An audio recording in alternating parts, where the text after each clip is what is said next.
Once again, welcome back to Pour Temecula, and thank you for making our little podcast part of your listening. Today, we are going to take a deeper dive into the Italian red varietals that are grown right here and around Temecula Valley. If you remember, a few weeks ago, we dove into the Italian white varietals and promised we would do a deeper exam of everything red related. So, with that out of the way, just a couple of things before we start on today's episodes.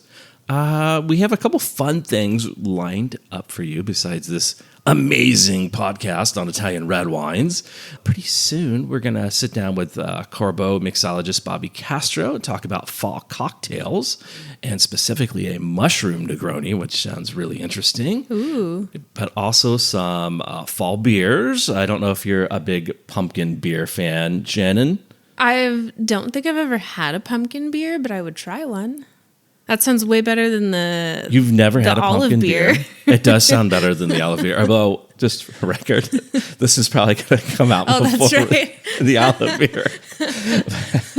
Well, I don't know if we'll mix that. You haven't tried a pumpkin beer? No, I don't think I have. I mean, maybe at Trader Joe's a long time ago, but I don't remember. Are you a pumpkin like spice? Are you the PSL fan? Yes, huge pumpkin spice person.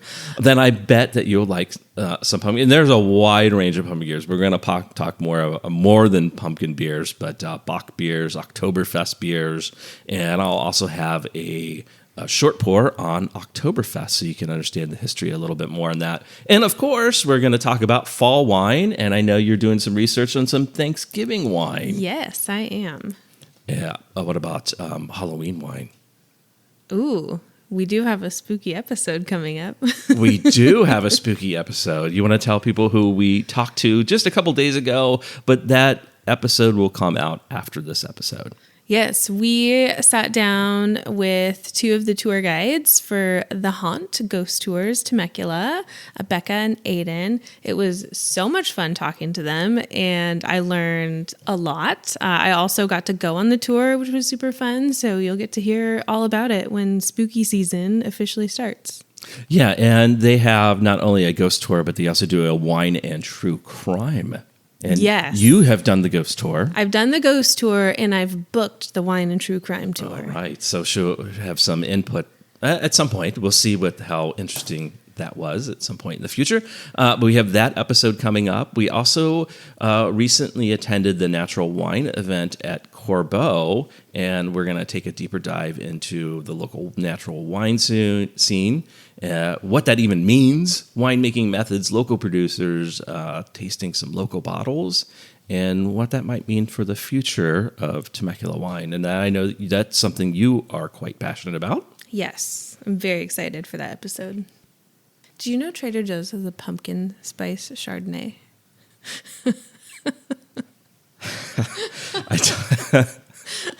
I'm speechless. I'm going to buy it. I'm speechless. And we're going to try it during the fall cocktail episode. We should definitely do that. We'll have, we'll probably break out a pumpkin beer, a pumpkin spice Chardonnay.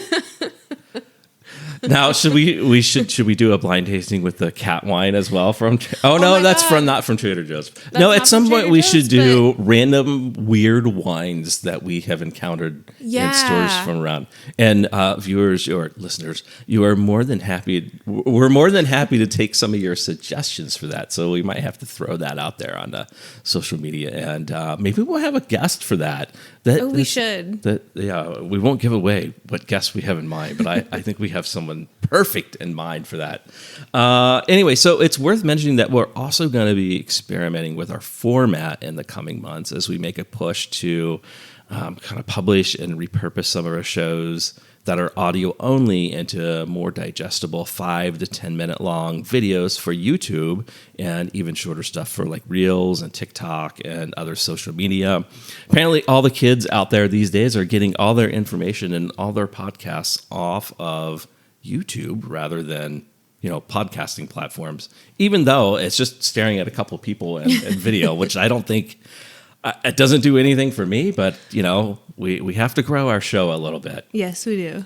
So we do publish to YouTube, but they are only they're full-length audio-only versions. So we'll still be doing these fuller-length, longer-form audio content, but we're also going to try to do some shorter-form video content.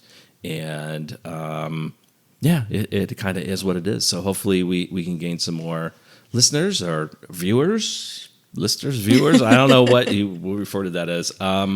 So it just means more work for us. So we might have some more gap weeks. We might go do a couple shows, take a little break, do a couple shows, or maybe we do one show and then take a break, do another show. So we'll see what happens with all that. Anyway, we are going to talk about some of our local red varietals right here in around Temecula.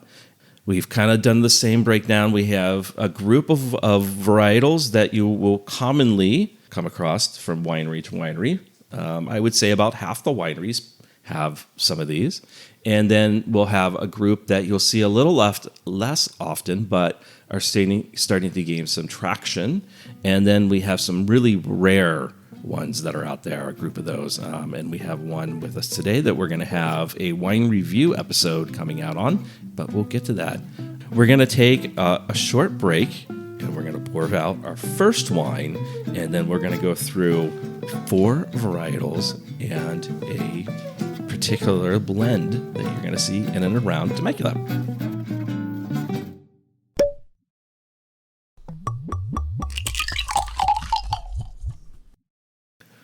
All right, and we are back with our first wine. Now, these, again, is a group of wines that varietals that you're going to see quite often in and around Temecula. And the first one, which you're going to find at about half the places in Temecula, what do we have first? We have my favorite, Sangiovese. It's the most important red grape in Tuscany. It's used in Chianti Classico wine, Brunello di Montalcino, Vino Nobile di Montepulciano. It's also found around Umbria and Emilia-Romagna. I've also had one from Puglia, which is interesting. It's I think one of Italy's most popular red I think grapes. it is the most planted grape. Yeah. And then followed by our next grape, but we'll get to that in a minute. Typically, Sangiovese wines have medium to high acidity, firm tannins, lots of cherry, plum, tomato leaf notes with herbs. And as it ages, you'll get some earthy, leathery notes. I also get, every time I have Sangiovese, if I'm blind tasting, I get this like tomato balsamic jam type note to it, which is delicious. Yeah, balsamic's pretty common aroma. Pairing with tomato-based pasta is fantastic. Grilled meats, any sort of like Tuscan food, truffle, mushroom, that kind of thing. Winemaking style in Italy, it's traditionally aged in large Slavonian oak casks. Some modern styles might use French barrique or a combination to add a little bit of roundness to it. And our fun fact about Sangiovese is the name might come from, how do you say that? Sangius? Jovis? Sangius? Let me see. Sanguis? Jovis? Sanguis Jovis. Okay. The blood of Jupiter. Okay. Sure. Yeah. Okay. So our fun fact for Sangiovese is the name comes from Sanguis Jovis, which means the blood of Jupiter. You can find Sangiovese all around Temecula, Altissima, Bailey, Bottaia, Callaway, Donza, Faulkner, Frangipani, Lorimar, Oak Mountain, Palumbo, Peltzer, Renzoni, South Coast, Thornton, and Pamec. Yeah, so you just got to throw a rock and you'll probably hit a place that has it. It's worth mentioning that too, that you might hear the term Brunello quite often with Sangiovese. It is still Sangiovese. It's just a different kind of clone of Sangiovese. I'm not sure if we said that or not. I don't think we did. Okay, I can't remember. And then the other thing is that the color on Sangiovese can range. You can get some very light ones here. So when we talk about color, there's like a ruby color, which just means red, and it's like some places it's really pale, so where like if you hold it on the side, you could see like every groove in your finger, or if you look at a piece of paper, you can read right through it like there's nothing there. And then other places are darker. So it just depends on the winemaking styles and maybe the specific clone of Sangiovese they're going to use. And I mentioned that I know for sure Robert Renzoni, their estate Sangiovese, is a very pale, like very transparent. But then they have if you go to Palumbo, they have a clone of Brunello that they use, I believe, for one of their Sangioveses. Yes. And it's a significantly darker, deeper color to it. I don't think it's that much darker. Maybe. Well, I'm sure someone has one that's darker. I remember it being darker. Anyway, it can range. It can range. All right, what's next? Up next, we have Barbera, which is one of the, it's either second or third most grown varietal in Italy on the red side. It primarily comes from the Piedmont, northwestern, kind of close to the Alps, that area. Oh, my brain is not working. You might have heard it as Barbera di Asti or Barbera di Alba. It's just Barbera of Asti or Barbera of Alba. So those are just two regions in Piedmont. So this is characteristics of this wine are like it has a high acidity, it has low tannins, really juicy flavors of red cherry plum, blackberry, and spice. This is because of that high acidity and low tannin, it's really versatile. This is probably one that people mention a lot with just pizza and pasta, which is going to be for a lot of these red varietals. Guess what? They're going to go with pizza, pasta, and meat. They're so strange. But it also goes well with charcuterie. Winemaking, you can get unoaked versions or you can get lightly oaked versions. Those are meant to preserve the freshness, and some premium ones that cost a bit more do use oak. I think quite a few of the producers in Temecula use oak rather than having an unoaked Barbera. It's fun fact. It is Italy's third most planted grape behind Sangiovese and Montepulciano. So there we go. Locally, Bottaia, Cougar, Danza do Sol, Lorimar, Maurice Curie, Peltzer, Renzoni, Thornton, Wilson Creek, Ace, and Monserrate all have Barbera. So you don't have to go very far, just like the Sangiovese, to find Barbera in Temecula. Up next, we have Primitivo. So just a fun fact right off the bat that if you've heard the name Zinfandel, you've also heard of the name Primitivo because they are the same grape, which is originally from Croatia. And I'm not even going to take a guess at how to pronounce this name. I don't know. Can you? No. No, we're going to pass on it, but you can just Google what it is in Croatian. So this is mostly grown in southern Italy around Puglia. And it's characteristics same as Zinfandel. It's bold, it's jammy, usually high alcohol, blackberry, black cherry, prune, raisin, some spice. This is just like Zinfandel. It's great with barbecue ribs, sausages, anything that has something with a richness to it. Winemaking, it's often made in a very rich, jammy, high alcohol style that also holds some oak to it. So you can see this with some French oak and some American oak. It depends on what you're going for. And it's also made in a dried grape style called Primitivo Dolce Naturale. Oh, I've never had that before. I've never had that either, but that sounds kind of interesting. I think around here, I don't know if I've seen like some fortified Primitivo. I think I've seen fortified Zinfandel, which again would be the same thing, or made into a dessert Zinfandel in a dessert style. I think I've seen that. Locally, you're going to find that at Cougar, Vitaliano, Weens, and Ace. And what do we have up next, Shannon? Which also might go along with the wine we're going to taste. Yes. So up next, we have Montepulciano, which is actually the wine we're going to taste in just a moment. Montepulciano is grown in Abruzzo, also in Marche and Molise in Italy. not grown in the town of Montepulciano, which makes it even more confusing. These wines typically have deep color, moderate acidity, soft tannins, so it's easy drinking, flavors of black plum, blackberry, herbs, and spice. You could pair Montepulciano with lamb, grilled meats, hearty pasta dishes. Again, even red sauce pasta would be delicious. A lot of the approachable winemaking style, they'll use stainless steel. But if they're making kind of a higher end or Reserva version, they'll use some oak. And then, as I said earlier, our fun fact, not to be confused with Montepulciano, the town in Tuscany, which makes Sangiovese, known as Vino Nobile di Montepulciano. They do not make Montepulciano wine. You can find Montepulciano at Bottaia, Chapin, Cougar, Europa, Lorimar, Renzoni, and Montserrat in Fallbrook.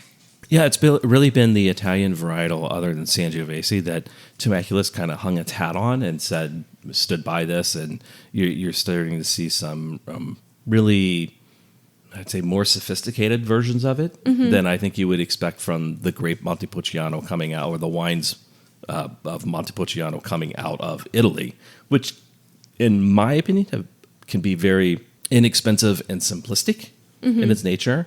Whereas I think what we're drinking today is a little bit more upscale. Yep, I agree. Let's taste it. All right, let's taste this. So which exact wine do we have here? Oh, she put the bottle away, folks. She's like, oh my gosh, I got to talk about it. I do know it is Bottaia. Yes, so it is Bottaia's 2020 vintage of Montepulciano. Now, this is a wine you've had a couple times before? I have. I think I just tried their 2019 vintage a few weeks ago, and it was even better. Okay. So I think right off the bat for me, it's a fairly aromatic wine. There's a lot of intense fruit to this, some vanilla notes, and some like a bay leaf under there, so little herbal notes. Yeah, I'm definitely getting a lot of black fruit, like we talked about, but I'm also getting a little bit of strawberry on the nose. Yeah, it's like almost like a dried cherry. Yeah. For me. It's really nice. I'd say on the palate for me, that all carries through. I do get a little bit more of a tobacco note and like a dried, like fall leaves or something like that. Yeah.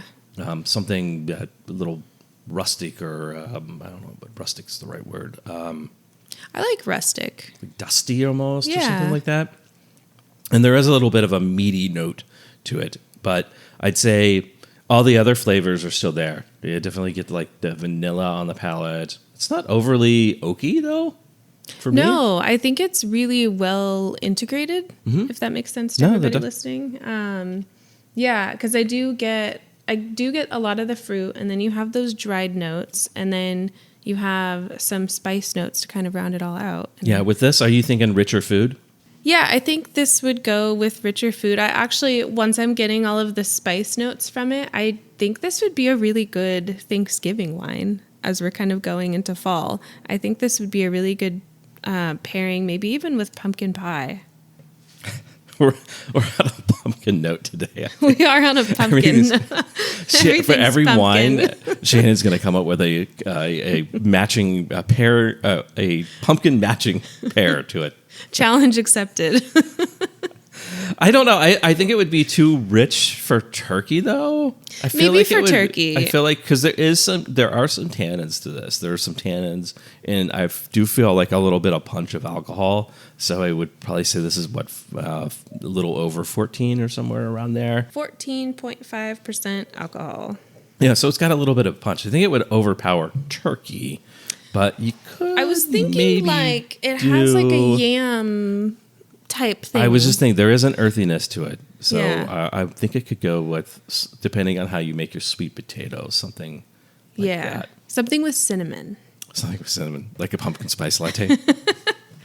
Okay, I give this a thumbs up. I like it. I enjoy it. I don't know the cost on it. I don't know, do you have an estimate on like where that kind of falls into the cost bucket? Off the top of my head, I want to say between $40 and $50 a bottle. All right, that's pretty reasonable, I think, for the quality of the wine. That works for me. Okay, and I think one more wine style that you will find in Temecula that is popular and you might have heard of, and that's called a Super Tuscan. Now, Super Tuscan does not refer to any particular varietal, which makes it sort of hard to define. It was a style that came out of the 1970s and 1980s in Italy because they were making wines that didn't conform to the Italian wine laws, whether that be how it was matured, how long it matured, the grape varietals used. So essentially, they just started making their own wines, which is something that we're seeing now in Bordeaux because the Bordelais they don't want to go along with the rules that have been set up in Bordeaux. They're actually bottling some high-end Bordeaux as just Vin de France now. So essentially, that's what the Italians did. They labeled it as IGT Italia, and they became known. The press named them Super Tuscans because they were, some Sangiovese might be in a blend. They might be all Sangiovese. It might be all Cabernet. It might be one of the best. Massetto is all 100% Merlot. You might see some Super Tuscans that are Syrah. You see some Super Tuscans that are blends of Sangio and Cabernet and Cab Franc and Merlot. So it's a style that just means that in Temecula is probably going to mean there is some Sangiovese in that blend, but you're also going to find like Cabernet Sauvignon, some Merlot, some Cab Franc, Syrah, any of those varietals or any other sort of varietal that's out there. You could see Montepulciano in the blend too. So just be aware that those are Super Tuscans, and they don't necessarily mean that it means it's Italian in style. It's like a Bordeaux blend for Italian grapes, typically, right. With Bordeaux grapes. I've had a really good one at Danza del Sol. You can also find them at Altisma, Faulkner, Peltzer, and Ponti. And Robert Renzoni has one as well. Yeah. A really, really excellent one that's gotten great scores in the past. We're going to take a short break here. We're going to pour some more wine, and we're going to do a dive into some more varietals.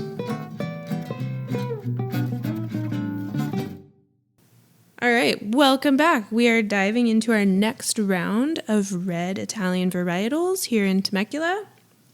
And I am going to talk about Nero d'Avola, which we've talked about a lot lately. It's Sicily's flagship grape, especially southern and central Sicily. The characteristics of the wine, it's usually dark fruit like plum, black cherry. You'll get some spice, chocolatey notes, sometimes some floral notes with medium tannins and medium acidity. Food pairings, I would pair this with like eggplant parmesan, roasted meats. We found grilled swordfish as a pairing in our research. If anybody wants to try that, let us know. I'm skeptical. I have had a really good pairing of Nero d'Avola with, I think I probably mentioned that before, with a dark chocolate little pudding thing. Winemaking style, you'll find some fresh fruity versions in stainless steel. Some of the richer, more age-worthy versions you'll find in oak. And our fun fact for Nero d'Avola, it's called the Black Grape of Avola after the town of origin in southeast Sicily. You can find Nero d'Avola at Bottaia, Lost Ranch, and Made by Light.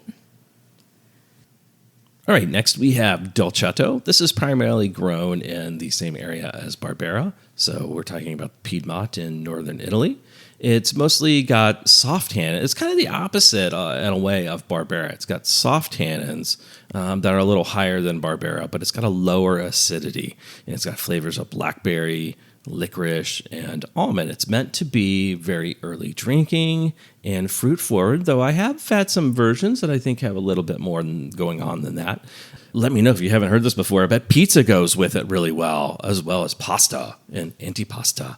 Winemaking mostly just like Barbera, just kind of stainless steel or neutral oak that's going to highlight the fruitiness in the wine. Fun fact, despite its name, which means little sweet one, Dolcetto wines are dry. I remember being confused by that the first time I had that. I was like, wait, this is dry. I thought it was going to be sweet. Yeah. So locally, you could find some Dolcetto Rosé of Dolcetto at Jordan Parker. I do like that wine. And then we were discussing earlier whether or not Bottaia had one in the past.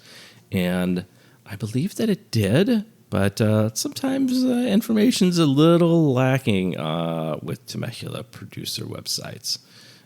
So next up is Nebbiolo, which is grown in Piedmont. If you've ever heard of Barolo or Barbaresco, that is made with Nebbiolo grapes. It's also in Lombardy as well.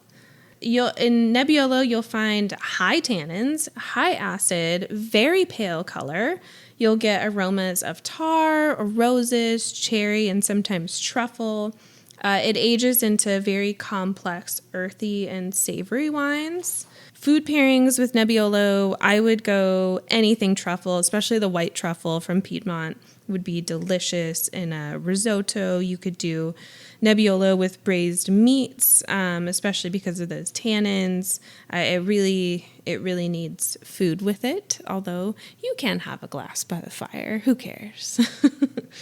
Winemaking styles. There's two different types of winemaking now in Barolo specifically. A lot of the traditional winemakers will age in large Slavonian oak casks for a really long time, long maceration on the skins. And then some of the more modern winemakers in Barolo will use oak barrique, which are smaller oak barrels, making kind of fresher, easier drinking styles. Fun fact for Nebbiolo, the name comes from nebbia, which means fog, and it's referencing Piedmont's autumn fog during harvest. And I've heard from people in the wine industry that have gone there and visited there that is quite hilly and quite foggy, and it is not uncommon for people to get a little kind of like motion sickness or car sickness going up and down that region in the fog, as well as not knowing where they're driving because it's foggy. So, yeah. It's rather interesting. And who produces that locally? So you can get it from Cougar and Maurice Carey and maybe Europa. I think Europa's might be imported though. Okay. But I'm not sure. It's interesting that anybody would do it here because it's known as a very tricky grape to deal with, and kind of weather dependent in the same way that Pinot Noir can get sunburned quite easily. Someone in this room may have grown some Pinot Noir this year in their yard. Yep. It wasn't me. And it can quickly get very, very ripe, lose acidity, as well as get sunburned or pecked to death by the birdies. Yep, and the squirrels. And the squirrels. So it can be a tricky grape. So it's interesting that people want to try it, but it's worth a try. I don't know if I've had one from Temecula or not. I've only had the one from Europa that was imported Barolo, which was delicious, but not the Temecula same thing. grown. Right. All right, next up we have a grape called Negro Amaro. And right off the bat, Negro meaning black, and Amaro, if you've had that as a kind of aperitif or post, or what do they call it, a digestive? Digestive. Amaro. So you put those together and you get Negro Amaro, black and bitter. So that's their fun fact. This is mostly grown in Puglia, and if you can guess by its nickname, this is extremely dark and deep in color. Lots of dark fruit, dried plum, probably some prune, spice, earth notes, and kind of moderate tannins and moderate acidity, which is unusual for Italian wines. They have a lower acidity. This is probably something that's going to go with your rich tomato-based pasta and meats. Lamb, pizza probably. I don't know if I've had it with pizza, grilled veggies probably. Ooh, yeah. So again, a lot of these wines that we're going to talk about today go with similar type foods. So you can keep it simple or you can get fancier. It's really up to you. Winemaking, it's often made as a single varietal wine, but can be blended with another grape called Malvasia Nera, which I don't think I've ever seen here, or a single varietal bottling of anywhere. So I can't tell you anything about that specific grape. Locally, the only one that I can find that has it is Cougar. I think Bottaia used to have it. Okay. But yeah, maybe it's just I could have sworn I've had it from Bottaia, but I could be wrong. And then what we have for our last grape, which we're also going to try. All right. So what we are going to taste shortly is Aglianico. If you've ever seen this word spelled out, it looks like Aglianico, but they pronounce it Aglianico. It's grown in southern Italy, especially in Campania and Basilicata. You'll see specific regions within there called Terrassi, DOCG, and Aglianico del Voture, DOCG. I think it's Votore. Votore, I don't right. know. I'm just making that up. You know, I actually got that wrong on my WSET 3 test. I remember vividly my essay answer. It looks like the word vulture, but I think it's Votore. I don't know. Yeah.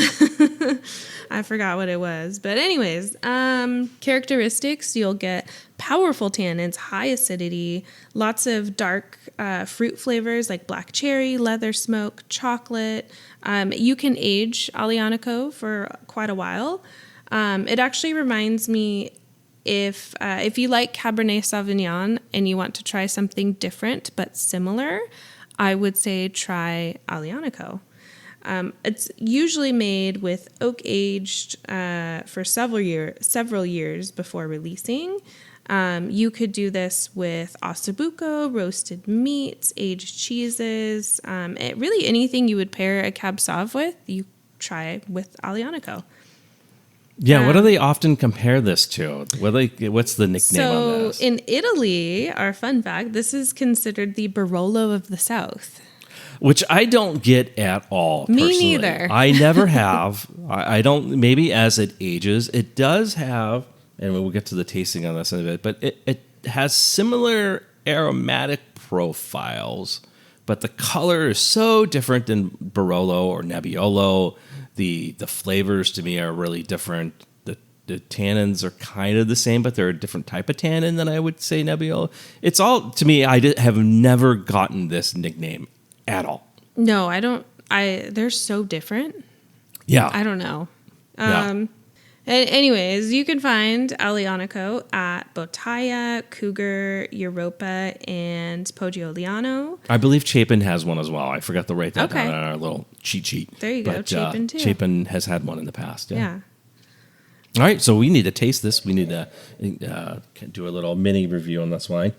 I think the first thing I notice is this nose is much more... There's like a smoky oaky element that was not there with the Montepulciano. It's less of that fresh red and kind of like black fruit and strawberry that you got. I think it's more of like a pruny raisiny. Yes, fig. The prune aroma. raisin fig. It's also, this is a 2018 vintage. So a little age. Yep, and this is from Bottaia, if we didn't already say that. So it's got some age on it. It definitely has those dried pruny notes, like you said. I get the other aroma I get now is like an orange peel, like a dried up orange peel. Oh, so kind of again, more of these as the wine ages, you get more of these kind of different notes that you wouldn't get when this was probably originally bottled or on the younger side. On the palate, what do you get from the palate? I definitely get the tannins and the chocolate. Mm-hmm. There's a lot of chocolate coming through. It's like a dark chocolate. Dark chocolate, yeah. Not raspberry, but more of... I'm trying to think. You know those little candies that you get to have the liquor in them? Oh, yeah. Yeah, right. It has the kind of change in styles. You get the dark chocolate ones, and then there's like the liquor inside of it and that flavor. It kind of reminds me a little bit of those. Yeah, or one of those like chocolate truffles that has that like cocoa powdery outside, and then it's got some like chocolate and some spices and jam in the inside. Yeah, but more, it's definitely still in the more black fruit range, the more like dried, pruny, raisiny kind of stuff. Not super down that track, but just more of that for me. So I have a lot of familiarity with Aglianicos from Campania and Votore, and they all have because that's a volcanic area, so volcanic rim, so you get a really interesting smoky, sulfur-ish kind of aroma to them, but this lacks, obviously, entirely different land, So it's interesting. It's not bad. I maybe like it a little less than the Montepulciano, if I'm being honest. Same. I'm curious what the newer vintage tastes like. I don't know how long. I mean, this is 2018, so I don't know how long. Yeah, I think what I liked about the Montepulciano is that it had a freshness still with it. Yeah. That I feel like is not in this wine. Yeah. I think we're only talking a year. 2-year difference. 2-year difference, so. But maybe that's just the Montepulciano is a little more jammier than I think Aglianico is. So it's just, but you're right. I think Cabernet is a better comparison for me than Barolo. Yeah, I think I don't know if I have a pumpkin pairing. I was just going to ask you. You know what? Maybe I do. Have you ever heard of making chili but adding pumpkin to it? I have, yes. I think this would go with a pumpkin chili. Just don't make it spicy because this is, I think, like 15. But I wouldn't go sweet. 14%. I wouldn't. I don't know if I wouldn't go sweet. cinnamon-y with this. No. Okay. Just make it like a chili with your normal chili spices, but not spicy chili, and add some pumpkin in there. Okay, that I could go along with. I wouldn't mind trying that. So that sounds interesting. Would you do? Because I know you're not a red meat fan. Is there another meat that you could do this with? Maybe with turkey? Some ground turkey? You could do it. I think you could do it with turkey. I also think if instead of meat you wanted to use something vegan, I think you could do mushrooms and chop them up really finely. Okay. Just so you're not getting like mushrooms in your chili because that might be kind of weird. But you'll get that pumpkin like earthy chili. notes. We've pumpkin mushroom deconstructed chili. Chili now. Someone out there is rolling in their grave over our Texas would be so mad at us right now. All right. On that note, so we give this shaky middle. It's like a 3 out of 5 stars 3 for out me. of 5. So yes, somewhere in the middle. All right. We're going to take another little break, and we're going to get to our kind of wines and red varietals that are really under the radar here in Temecula. Some of these you might only find at one place. All right, welcome back. We're back for our last portion of the show, which are 5 varietals that are kind of under the radar, but you might want to know about. So the first one is called Toraldigo, and is from the Trentino Alto Adige region. That's due north, like the Alps area of Italy. These are deeply colored with blackberry, blueberry, violet, and some fresh acidity. They're medium bodied, really approachable. These are going to go great with sausages, mushroom pasta, alpine cheeses, and is often done in stainless steel to remain fresh, although you do see some oaked reserved styles. It is going to be a close relative of Syrah and Lagrein, which we're going to talk about next. Locally, you can find this at Cougar, and again, I feel like I've seen this elsewhere once or twice in another place, but where that would be, I can't remember. Same here. I know I've had the one at Cougar. It's very good, but I don't know. We did. We tried that together and liked it. Yeah. So our next grape varietal is Lagrein, which I might be pronouncing wrong. It's also from Alto Adige in northeastern Italy. These wines will have dark, inky colors with flavors of blackberry, cocoa spice, sometimes a little bit of floral, and it'll have very firm tannins. Pairing, you could do roasted meats, hearty stews. Because of those tannins, you want something a little heavier. Winemaking, they will typically be made as red wine, Lagrein Dunkel, and rosé, Lagrein Kretzer.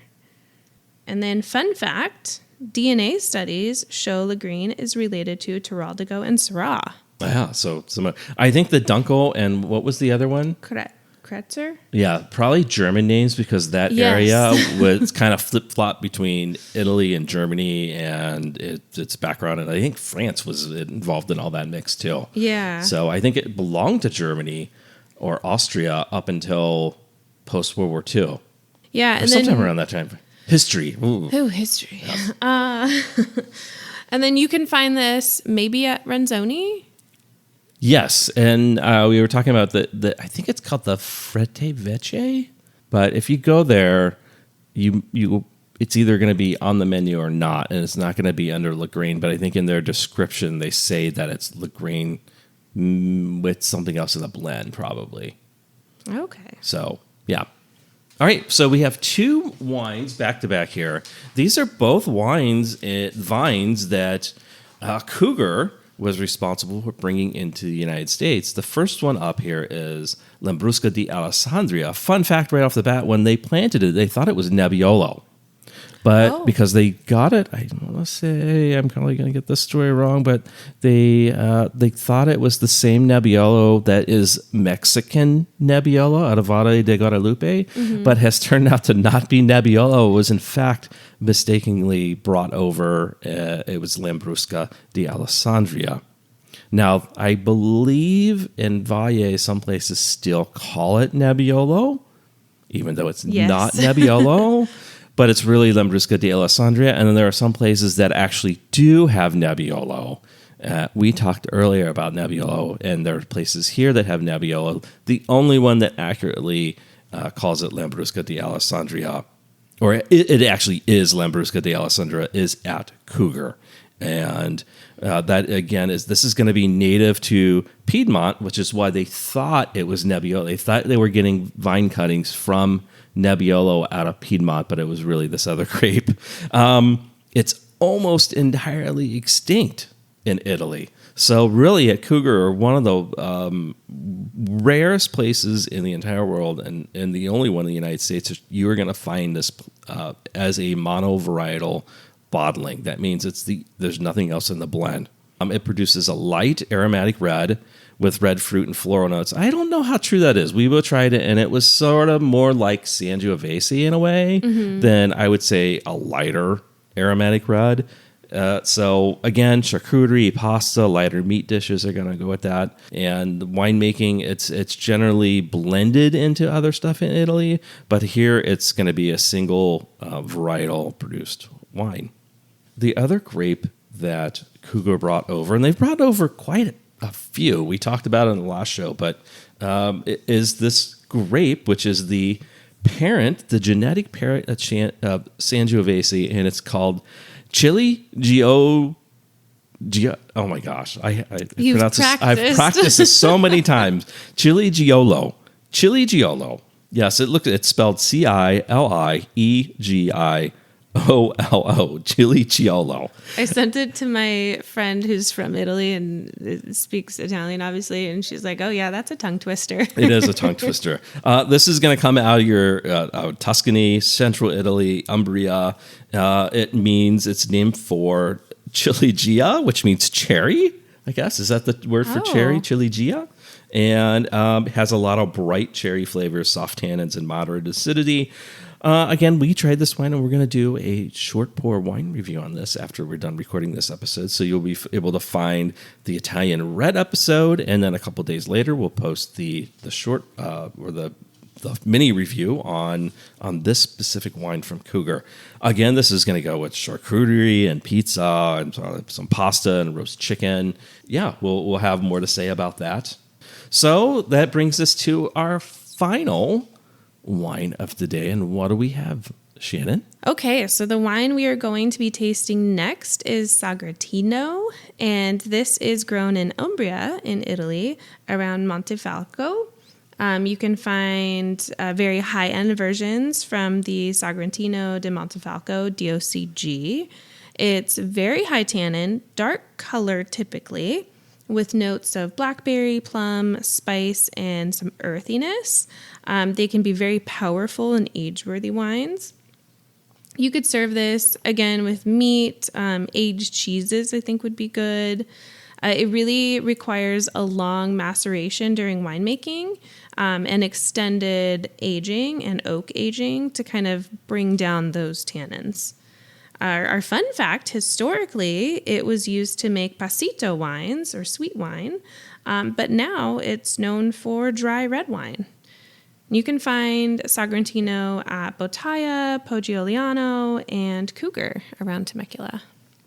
Yeah, it's another one of these Italian red varietals that some places are hanging their hat on and really loving what it is. What do you? I know you're approaching it now. So we're tasting the 2020 vintage of Sagrantino from Bottaia. Color-wise, first of all, I would like to say this looks like a very light version of a Sangiovese. It's got that orangey rust color to it, and it's pretty see-through. Maybe not quite as see-through as like a Nebbiolo or Pinot Noir, but it does have the color of Nebbiolo though. That orangey rust. Yeah, it does. Yeah. Just like the other two wines, I'd say this is a fairly aromatic red wine. What are you getting off for flavors and aromas for this? On the nose, I get some floral notes. It actually smells like a Barolo, which is weird. I'm getting like some rose petal and strawberry and cherry. Very ripe, maybe not overripe, but very ripe fruits. Maybe a little leaning towards jammy. Yeah, I get really candied type aromas off of this. Candied, like cherry lozenge, which brings me to a flavor that I'm getting off this. To me, it's very mentholy and magic markery, and usually you would associate that with flaws in the winemaking, volatile acidity.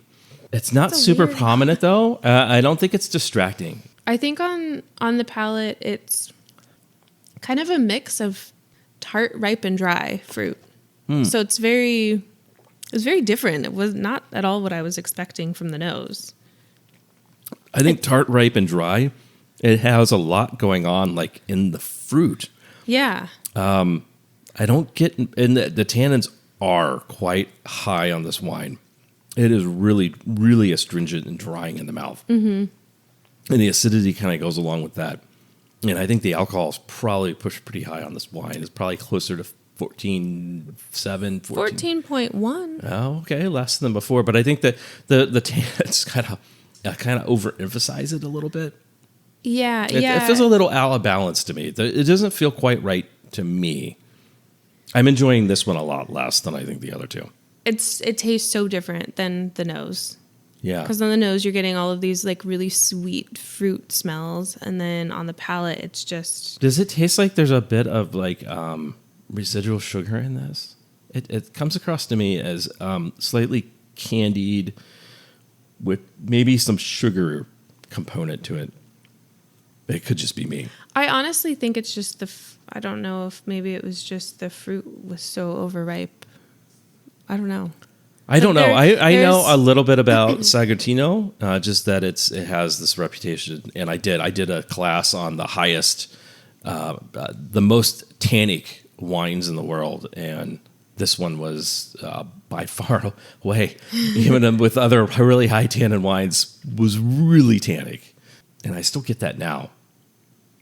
Yeah, this is, it's definitely high tannin. It's very dry.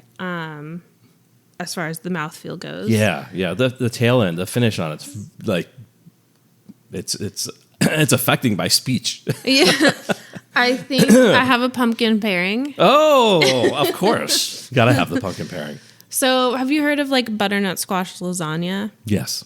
I think pumpkin lasagna with some Italian sausage might be good with this. Okay. Yeah. I'm gonna have to make that. You're gonna have to try all these. So these are your bottles, so you'll still have them. So you have to see. I will try all of these pairings and get back to you. These will be on the YouTube videos, so not the audio only. Yeah. Okay. So where are we at with the Sagrantino? I'm a down. You know, I'm a downer. Yes.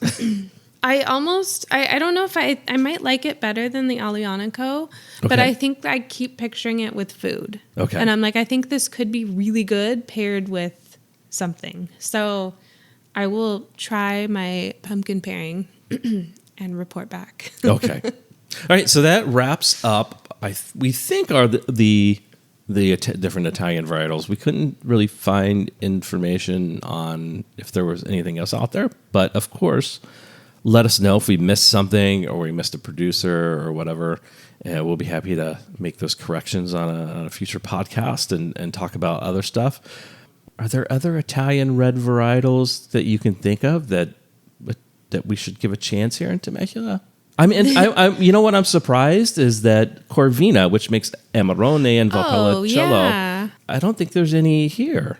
I don't even know of any producers in the United States that make Corvina, but I think it's really interesting because Amarone is a very specific version of Corvina as well as the other wines that go into that blend. Mm-hmm. And I've often thought, like, well, I mean, we should do that like here. Temecula can make an Amarone.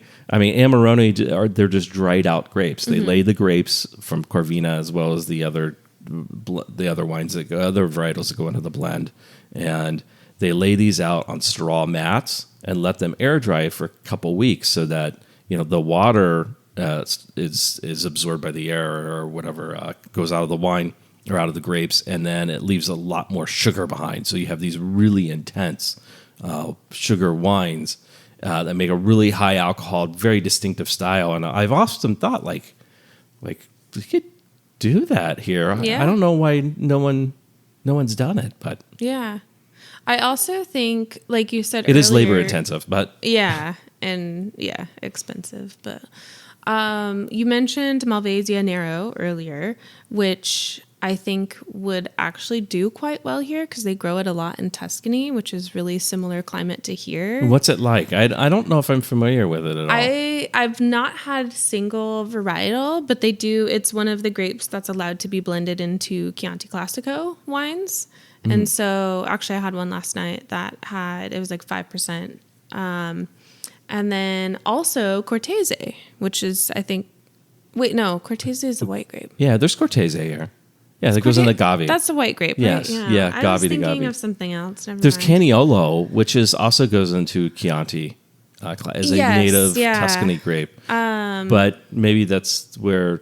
I don't know. I mean, I don't know if the market is for the Chili Giolo, let alone a Caniolo and more varietals. But also wondering how Schiava would do. I know it's like Alto Adige, so a cooler climate, but that might be a fun one to do. Maybe up in Deleuze or La Cresta. Yeah. So Schiava is a very lighter. So it's kind of like Pinot Noir or Gamay in a way, and it has this like smokiness to it, which is really like natural smoky, not oak smoke. Well, we can add the smoke here. That's not a problem. We do get plenty of fires. Yes, so not it's a bad thing. Yeah, that's really interesting. The other one I thought about was Nerello Mascalese, just because of Mount Etna, and that's like I mentioned, Catarato. Is it Catarato? Not Catarato. I can't remember the white grape. And the last in the Italian whites, I thought maybe someone would have tried that because there is a big market for that wine. It's interesting. Maybe they just don't have cuttings of it to bring over too, because they got to go through customs. They got to do all this. Like, it's got to be separated out for a number of years to make sure that there's no viruses and things. And then it takes another decade to propagate these things into a large enough supply to plant. So maybe somebody is out there doing that. Yeah. We just don't know about it yet. Let us know if you are. Yeah, probably Cougar. So if Cougar listens to this, you can let us know if you got anything coming down the pipeline.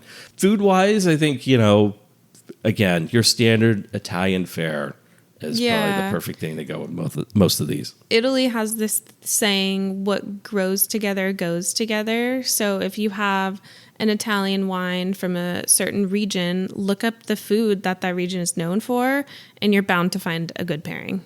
So hopefully you have learned something new on these two, part one being the Italian whites and part two being the Italian reds. And I think in the future, we'll probably tackle some other ones. Like maybe we'll combine Spain and Portugal together. Yeah, because Miramonte is doing some Portuguese and some Spain stuff. I saw that they have a Mentilla on their list. They do. I have a bottle of it. Oh. It's good. That's interesting. You see quite a bit of Albarino, or Tempranillo. So I think we're going to tackle Spain at some point. But if you have other regions in mind that you'd like to, there aren't too many. I think we're tackled a lot. I mean, we got southern France that we could tackle. But if there's something that you have in mind that you'd like to see us tackle and do some research on, let us know. Any final words? Just cheers. Yes. We're going to open up this bottle of the Chili Giolo and do a little mini review on it. And then, have a great day. And cheers. Cheers.